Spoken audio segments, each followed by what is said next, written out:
ഇക്കഴിഞ്ഞ നവംബർ 1 കേരളം അതിദാരിദ്ര്യമുക്ത സംസ്ഥാനമായി മാറി. ആ നേട്ടം കൈവരിക്കുന്നതിന് കുടുംബശ്രീ പ്രവർത്തകർ നൽകിയ സംഭാവന വളരെ വലുതായിരുന്നു. നാടിനുള്ള സംഭാവനകളുടേതാണ് സത്യത്തിൽ കുടുംബശ്രീയുടെ ചരിത്രമാകെ തന്നെ. 1998 മെയ് 17 കുടുംബശ്രീ എന്ന സംരംഭത്തിന് നമ്മൾ തുടക്കമിട്ടത്. ദാരിദ്ര്യ നിർമ്മാർജ്ജനത്തിൽ മറ്റ് ഇന്ത്യൻ സംസ്ഥാനങ്ങളെക്കാൾ ബഹുദൂരം മുന്നേറാൻ കേരളത്തെ പ്രാപ്തമാക്കിയ പല ഘടകങ്ങളിൽ കുടുംബശ്രീയുടെ ഇടപെടലുകൾക്ക് സവിശേഷമായ സ്ഥാനമുണ്ട്.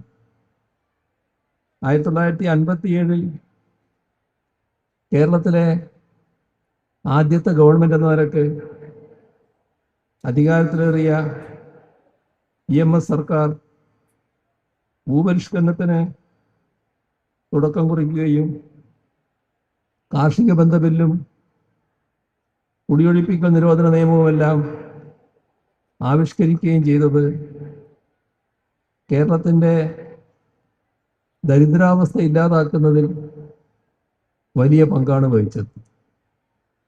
പിന്നീട് ഇങ്ങോട്ട് വന്ന പുരോഗമന സർക്കാരുകൾ മനുഷ്യൻ്റെ ജീവിത സാഹചര്യങ്ങൾ മെച്ചപ്പെടുത്താനുള്ള ശ്രമങ്ങളാണ് നടത്തിയത്. 1996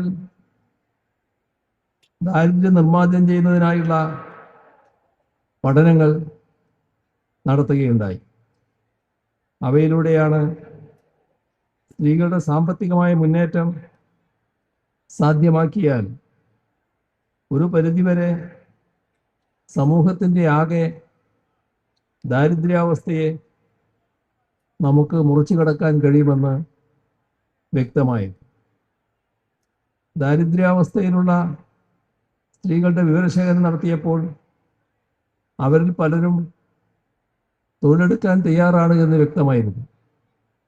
പക്ഷേ അവസരങ്ങളുണ്ടായിരുന്നില്ല. ഉൽപാദന പ്രവർത്തനങ്ങളടക്കം പങ്കാളികളാകാൻ തയ്യാറായിരുന്നു നമ്മുടെ സ്ത്രീകൾ. എന്നാൽ മതിയായ വിഭവങ്ങൾ ഉണ്ടായിരുന്നില്ല. ഈ പ്രതിസന്ധിയെ മുറിച്ചു കടക്കുക എന്ന ലക്ഷ്യത്തോടെയാണ് കുടുംബശ്രീയുടെ പ്രവർത്തനങ്ങൾക്ക് നമ്മൾ തുടക്കം കുറിച്ചത്. അന്ന് പല കോണുകളിൽ നിന്നും വലിയ തോതിലുള്ള സംശയങ്ങൾ ഉയർന്നു. എന്നാൽ സർക്കാരിനെ സംബന്ധിച്ചിടത്തോളം സ്ത്രീകളുടെ ഉന്നമനം എന്നത് സമൂഹത്തിൻ്റെ ആകെ ഉന്നമനത്തിന് ഒഴിച്ചുകൂടാനാവാത്തതാണ് എന്ന ബോധ്യമുണ്ടായിരുന്നു. അതുകൊണ്ട് തന്നെ കുടുംബശ്രീയുടെ പ്രവർത്തനങ്ങളുമായി അന്നത്തെ LDF സർക്കാർ മുന്നോട്ട് പോയി. ആശങ്കകളെല്ലാം അസ്ഥാനത്തായിരുന്നുവെന്ന് കാലക്രമേണ തെളിയുകയും ചെയ്തു. കുടുംബശ്രീയുടെ തുടക്കകാലത്തെ പോലെ ഇപ്പോഴും പുതുതായി എന്തെങ്കിലും പദ്ധതി ആവിഷ്കരിച്ചാൽ അടിസ്ഥാനരഹിതമായ തടസ്സവാദങ്ങളുമായി ചിലർ വരുന്ന ഒരു രീതി നമ്മുടെ നാട്ടിലുണ്ട്. അടിസ്ഥാന സൗകര്യങ്ങളും ഗതാഗത സംവിധാനങ്ങളുമൊക്കെ മെച്ചപ്പെടുത്തുന്ന കാര്യത്തിലായാലും ക്ഷേമ പ്രവർത്തനങ്ങൾ കാര്യക്ഷമമാക്കുന്നതിലായാലും അനാവശ്യമായ തടസ്സവാദങ്ങൾ ഉന്നയിക്കുന്നത് നാം കാണുകയാണ്. അതിൻ്റെയൊക്കെ ആൾക്കാർ കുടുംബശ്രീയുടെ ചരിത്രവും വർത്തമാനവും ഓർക്കുന്നത് നന്നാകും. സ്ത്രീ ശാക്തീകരണത്തിൽ നമ്മുടെ രാജ്യത്തെ മറ്റ് സംസ്ഥാനങ്ങളിൽ നിന്നും വളരെ വ്യത്യസ്തമായ രീതിയിലുള്ള മുന്നേറ്റം നേടാൻ കഴിഞ്ഞ ഒരു സംസ്ഥാനമാണ് നമ്മുടേത്. ഇതിനിടയാക്കിയ ഒട്ടേറെ ഘടകങ്ങളുണ്ട്. അതിലേറ്റവും പ്രധാനപ്പെട്ടത് നമ്മുടെ സമൂഹത്തിൻ്റെ മതനിരപേക്ഷതാ ബോധമാണ്. മതനിരപേക്ഷതയിൽ അടിയുറച്ചു നിൽക്കുന്ന സമൂഹമാണ്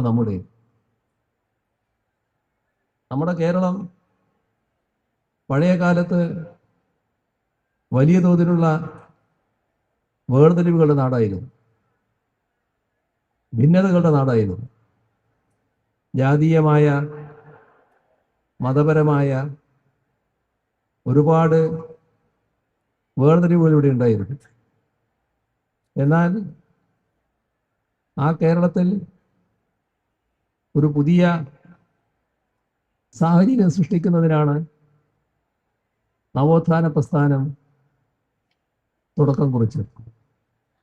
ജാതിഭേദവും മതദ്വേഷവും ഏതുമില്ലാത്ത സർവരും സോദരത്വേന വാഴുന്ന ഒരിടം എന്ന നിലക്ക് കേരളത്തെ മാറ്റാനാണ് നവോത്ഥാന നായകർ ശ്രമിച്ചത്.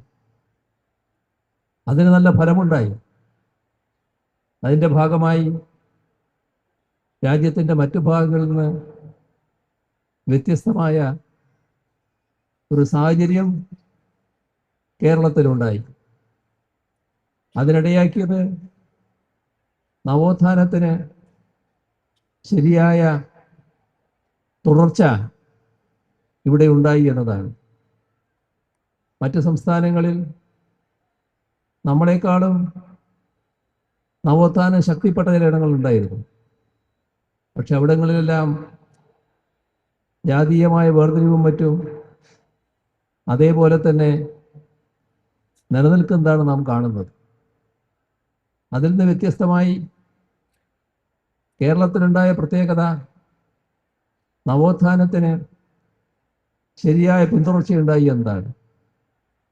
അത് ദേശീയ പ്രസ്ഥാനം, കേരളത്തിലെ ഇടതുപക്ഷ പുരോഗമന പ്രസ്ഥാനങ്ങൾ വലിയ തോതിൽ നവോത്ഥാന മുദ്രാവാക്യങ്ങൾ ഏറ്റെടുത്തു.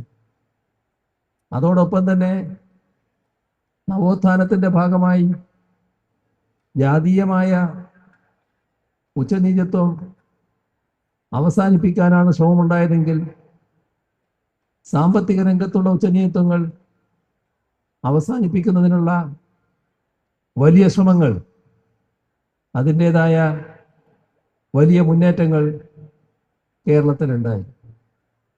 അതിലൂടെയാണ് കേരളം മറ്റെല്ലാ സംസ്ഥാനങ്ങൾക്കും മാതൃകയാകത്തക്ക രീതിയിലുള്ള സാമൂഹ്യ അവസ്ഥയിലേക്ക് എത്തിയത്.